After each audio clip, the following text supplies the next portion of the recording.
Swayam Prabha. Digital India. Educated India.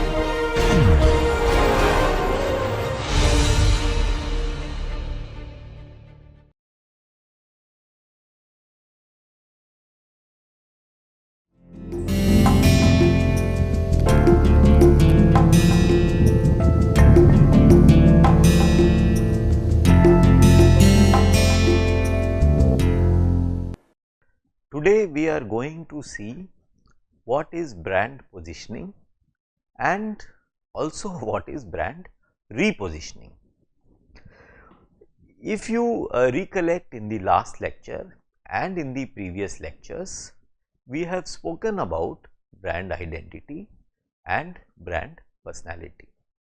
And of course, before that we have spoken about brand associations, we have spoken about how brand is unique and how brand is singular and how brand must communicate consistently what it stands for. In today's lecture, we are saying, or we are going to see how all of this is ensured and also how all of this is changed, is morphosed into something else. And this is because brands have a long life. Just like human beings have a long life, we live for 70, 80, 90 years, brands also live for a reasonably long period. Some of the most valued brands today are almost 100-year-old brands, and they have survived for so long because they have continued to reinvent themselves again and again, depending on the changes in society, requirements of the marketplace and changing tastes and preferences of consumers. So, what we are going to see today is that brand managers try to achieve a certain positioning of the brand in the minds of the consumer in the marketplace, and then after some time they try to create a repositioned space for the same brand in the marketplace and in the minds of the consumer. This is simply because, as I have said earlier, because of the long life that the brands have and the long life that the human beings have. And because human beings have long life, in the process they grow. When we are children, we like chocolates, we like toffees, we like a certain type of clothes and dishes. But as we grow up, our preferences and tastes change. We become slightly different, we grow up, we start taking responsibilities, our outlook towards the world changes, and that is why our consumption pattern also changes. Then as we grow up further, when we become old, again similar changes occur in our lives, and then we tend to prefer different types of products and services. So, brand is not, it is stable in the short run, but in the long run it is generally adaptable, and only if it is adaptable it will be successful. So, today we will see both positioning and repositioning exercises that a brand manager does to keep the brand relevant and to keep the brand alive. Let us begin. What you see in this picture is something that most of us would be familiar with. Now, this may represent a car. Most of us would know, or most of us would associate this picture, this logo, with an automobile, with a car. But in this picture, nowhere it is written that it is a car. It is just a simple image, a simple logo that has over a long period of time come to stand for automobile and come to stand for excellence in automobile or excellence and luxury in car. But if I ask 10 people, when they look at this picture, what comes to their mind? Will they talk about a car or will they talk about something else? most probably they will speak about something called self-esteem. It may not come across in these words, but the sense would be that someone who has or who drives a car which is a Mercedes may have very high self-esteem. If I tell you that most people would have a dream of their life to buy a Mercedes car. Why do they have such a dream? Because they feel that if they have bought a Mercedes car, they have arrived in life. Their esteem goes up, their self-esteem goes up. So, this simple picture, simple logo does not represent a simple car, but it represents something which is so important to human beings, that is self-esteem. Next, another thing that perhaps people would talk about when they look at this logo is prestige. So, when someone has this brand of car, he will also command prestige in society. So, people associate prestige with someone who is driving a Mercedes. It is a prestigious possession that a person has if he happens to drive or own a Mercedes car. Some other words that might come to people's mind when they look at this logo or when they think of Mercedes car is ambition and tradition. Ambition, again, most people have this ambition of buying and driving a Mercedes car. Tradition also, because Mercedes is a very old brand. It is a German brand. It stands for German engineering, and Mercedes car over a long period of time have managed to stand for German excellence in engineering. Now, is it not something very curious and bewildering that a picture which is so simple, which does not even show that it stands for a car, is actually standing for something or ideas that are so profound as self-esteem, as prestige, as ambition, as tradition, and so on and so forth. So, what we are trying to say is that the brand managers, the owners of this brand have managed to create an image in the minds of people, create a space in the minds of people where they associate this logo, this brand, this picture with something so profound, as something so important, so deep as self-esteem, prestige, ambition, tradition to this picture. It is only a very successful product and very successful and ambitious brand manager and owner who can achieve this, and they have managed to do this over almost 70-80 years, and it continues even today. So, 70 years back it was prestigious, even today it is prestigious. So, they have continued to reinvent themselves. Mercedes was prestigious 30 years back, it is prestigious even today, and you can imagine the kind of changes that have happened in the marketplace. Despite all that, Mercedes remains a very prestigious brand.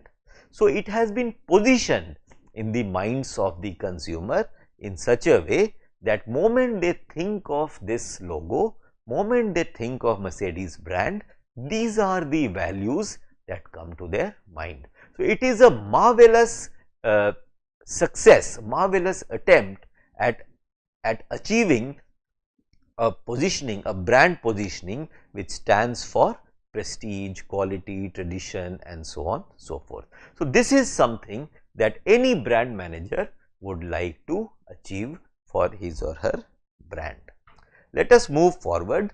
Before we move forward, we must marvel at this achievement. It is almost magical that something so simple comes to stand for something so deep, and therefore, it is almost magical. It is magic that the brand managers and the product has managed to achieve. So, therefore, now let us come to the definition of what is brand positioning. Brand positioning, as you can see in this slide, is about finding one unoccupied niche in the prospect's mind and fill it with one thing that sticks. Now, please pay attention to the definition and particularly one or two words. Brand positioning is about finding one unoccupied niche. So, it is important for us to understand that you have to find an unoccupied niche. Unoccupied is the important thing to note. So, you have to think of a space. Suppose it is automobiles. Within automobiles, what is that space which is unoccupied? Is it luxury? It is engineering? Is it comfort? Is it driving pleasure? Is it cabin comfort? Is it music? It is what? Is it nature? Is it green fuel? So, what is that unoccupied niche that you want to fill with your own brand? So, that unoccupied niche is something that you have to find where you will place your brand. And where is this unoccupied niche? It is in the prospect's mind. So, for example, if you have to find an unoccupied niche in a prospect, that prospect has to be defined well. Suppose you are brand manager of Mercedes. The prospect is not the person who is earning 20,000 per month, or not even the person who is earning 50,000 per month. Alright. So, you have to understand the mind of your prospect, okay, and in that prospect's mind you have to identify that unoccupied niche. So, that is one thing, that you have to find an unoccupied niche. Second thing is that you have to fill it with one thing that sticks.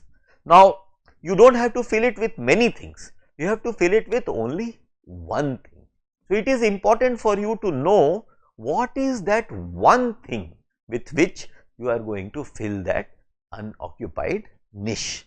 So, one thing is very important, and you have to understand that your brand, what does your brand stand for, especially that one thing for which your brand stands for. So, you find, you identify, you isolate that one thing and you fill that unoccupied niche with it. Now, it should not be that you fill it today with something and tomorrow you try to fill it with something else. No, because that will not work. Consumers want certainty. Consumers, if you remember earlier classes, they like to have habits in their life. They want to buy the same thing over and over again.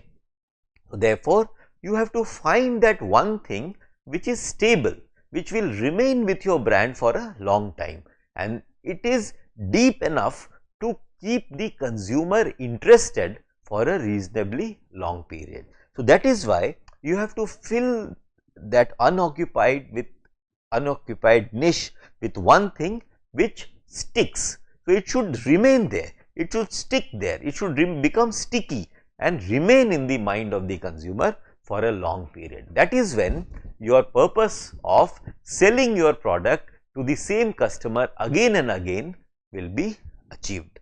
So, this is the definition of brand positioning, alright, and it is very important for all brand managers to understand that it is about finding, and I repeat, it is about finding one, remember, one unoccupied niche in the prospect's mind and fill it with one thing that sticks. You can read this definition again and again so that you understand it well, and then you are able to apply in your workplace. Now, in the previous slide we have seen one unoccupied niche in the prospect's mind. Now, it is not just the mind where you are going to do positioning, you are going to position it in the marketplace also.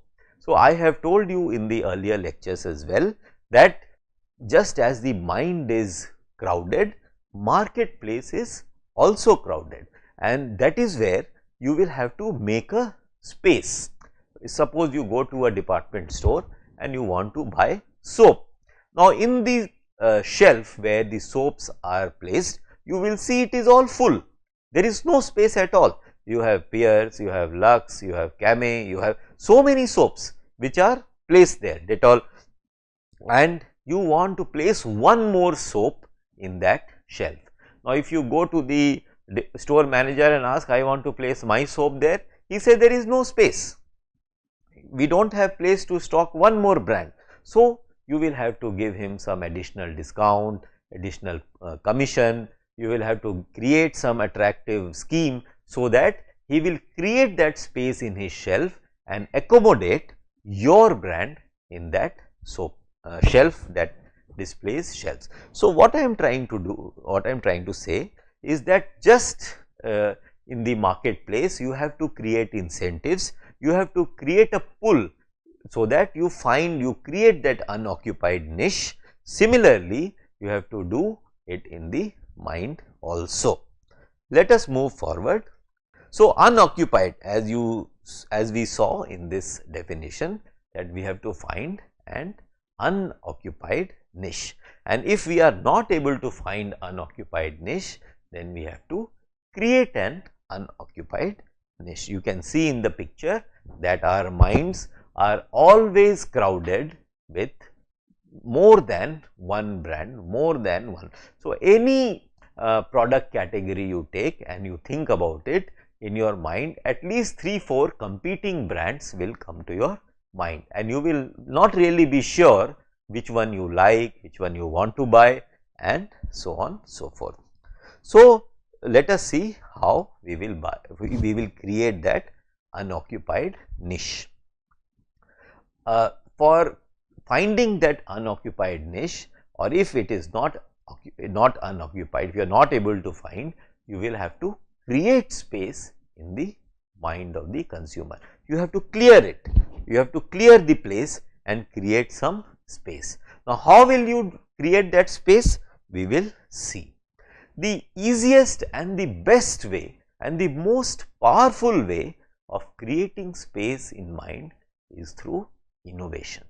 Now, moment you see something new, okay, moment any of us see something new, we are immediately excited about it. Any innovation that you see, we get very excited about. You can look at recent innovations that have been made in the marketplace. All of us know, and this is something recent, especially after demonetization, this came into being, which we are now familiar with as UPI. Now, all of us are using UPI for making payments. 3-4 years back, did we know about UPI? Did we know that we can scan a QR code and make payment of even 2 rupees, 3 rupees amounts can also be paid through mobile phones? This is something very new, and the way it has got, today everyone is using UPI, they are using phone to make payments. So, earlier all of us used to use credit cards, we used debit cards, we used net banking, we used cash, lot of cash everybody had to carry so that they can make easy payments. But today most of us even forget that we have to carry cash when we are going to the market. So, this is a very powerful innovation, and immediately now when we think of payment, do we think of credit cards? Do we think of debit cards? Do we think of cash? No, we do not think.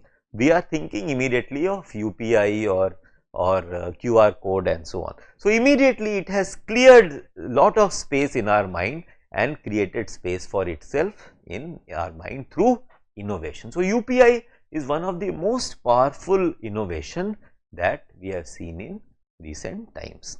Another innovation we are seeing, we are in the midst of it, is green buses and green cars. Now, recently I saw that a very large percentage of the cars booked in the country are actually electric cars, and you would notice that their number plates are green in color. Now, did we imagine that so many people in the country, in the cities, will actually buy a green car, actually buy a car which runs on electricity. It is a very powerful innovation. Imagine you have a car, but you never have to visit a petrol bunk, a petrol station. This is also a very powerful innovation, and suddenly it has created space in our mind, and we are actually seriously considering when we are buying a car that can I buy an electric car? Will I be able to charge it every day without any interruption and drive it to my office and back every day without any hitch? These are the ways in which space is being created in our minds. So, innovation is a very powerful method by which you can create space in consumers' mind. Another way to create space in the minds of consumer is to sell experience. Now, experience, all of us know, is unique because the same experience will be experienced differently by different individuals. Now, imagine two people are walking into a 5-star hotel. Now, those two people are, one a man and other is a woman. Now, both of them, as they enter a hotel, both of them will have the same experience. Both of them will be greeted in the same manner by the employee of that hotel, they will be greeted in the same manner, they will be escorted to their rooms in the same manner, they will be shown the room and the details of the room also in the same manner, they will experience the fragrance of the atrium, of the reception, and so on so forth in the same manner. It is the same experience, yet the way a man will look at the experience and the way a woman will understand the experience will be very different. So, point I am trying to make is, experience per se is unique, every experience is unique, and therefore, when you, instead of selling your product, instead of saying that I am selling you a safety razor, okay, instead of saying that, if you say that I am selling you a razor that gives you a smooth shaving experience.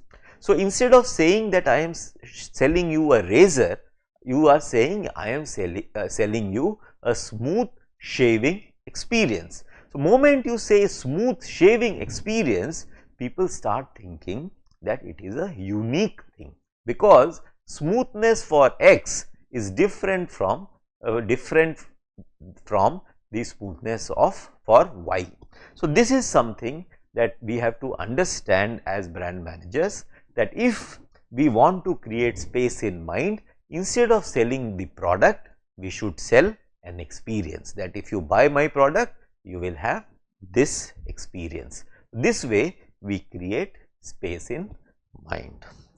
Another way of creating space in mind is if we can construct our brand in such a manner that it stands for, or it elicits, a unique emotional response. So, when you think of a brand, and if you think of just one emotion, any brand, and it is not very easy to achieve. So, if you think of say Airtel, do you get one emotional response? No, it is not one emotional. You can think of many things, but it is not that when you think of Airtel, you get only one emotional response. That is not the case. For example, it is easier with say animals. When you think of say lion, so you immediately think of that he is the king of the jungle, or when you think of say peacock, you immediately see that it is such a grand bird and it is a national bird, it is so beautiful. So, you get only one emotional response. So, when you think of a dog, especially a pet dog, what you think of is it is very loyal and loving. So, you get one unique emotion, you associate one emotion with these animals. But is it possible to achieve the same thing with brands? It is not that easy at all. But this is something that all brand managers must try, because if they are able to achieve this, they will realize how successful they can become if they can associate their brand with just one unique, one emotional response. Let us move forward and see some examples. I have given you some example of innovations, but today I would like to share with you one example which has not been very successful, but which was a very big innovation when it was launched. Yes, I am talking about nano. Now, if you remember, uh, nano was launched by Ratan Tata with this statement that a promise is a promise. And what was the promise? The promise was that I will provide to Indian consumers a car at 1 lakh rupees. Now, while it is a very grand thing to say that a promise is a promise, and then you fulfill that promise by launching a car at 1 lakh rupees, which Tatas managed to do despite the challenges.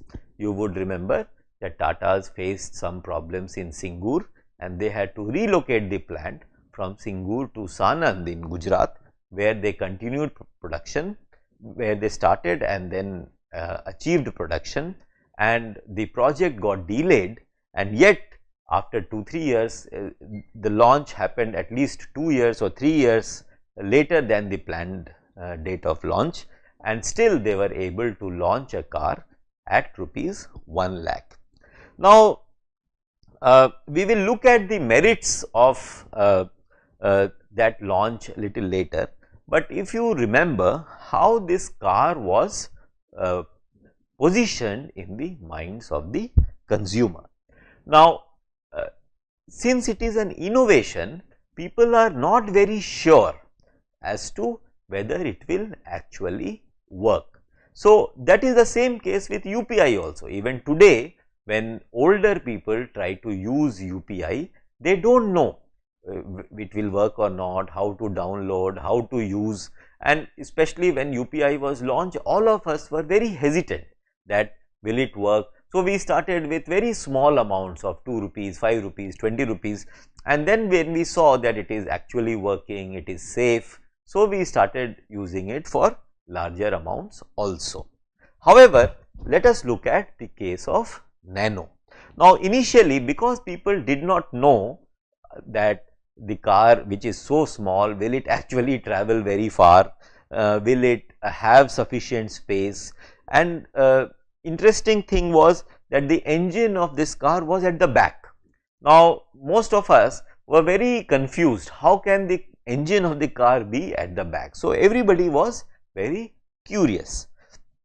So, if you remember the brand communication that happened on behalf of Nano, they kept emphasizing these points. They kept saying that the mileage of Nano car is more than 20 kilometers per liter, and they actually demonstrated that it is delivering this mileage. It also spoke about lowest emission because it is efficient engine, and its emission, it is following the emission standards prescribed by the government.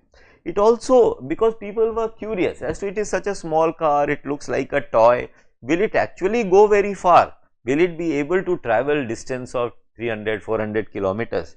And if you remember the advertisement, it will show that a family is going on a trip, and that where they are showing the car is actually in the middle of nothing, middle of nowhere, and which means subliminally they are saying that you can actually go to a place which is middle of nowhere and you can be happy, and you are sure that the car will actually come back home.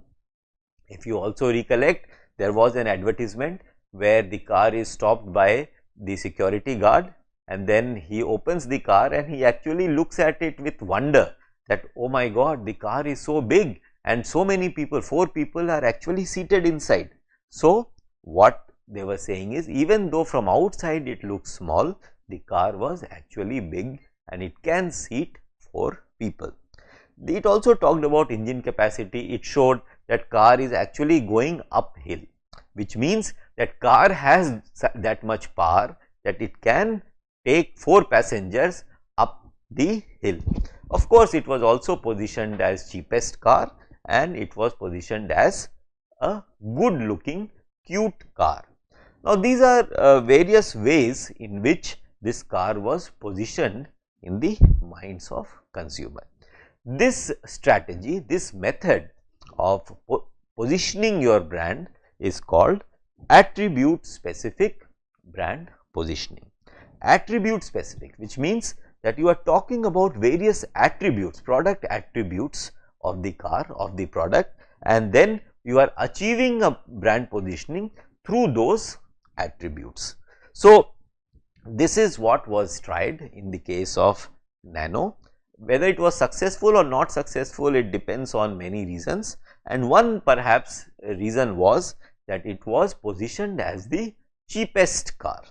Now, we must understand, and brand managers must particularly understand this, that in Indian society, car is still a prestigious thing, alright. It is not a utilitarian thing, it is people attach their ego, their prestige with automobiles. So, when they saw that Nano is being positioned as the cheapest car, they felt that if they buy Nano, their ego will be hurt.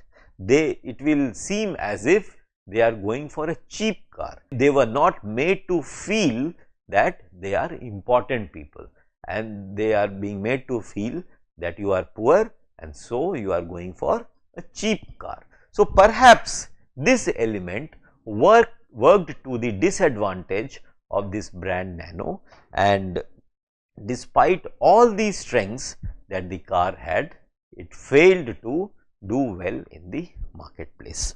So, while the case of Nano can be debated, but this cannot be debated that innovation very easily creates space in our mind and immediately we become receptive.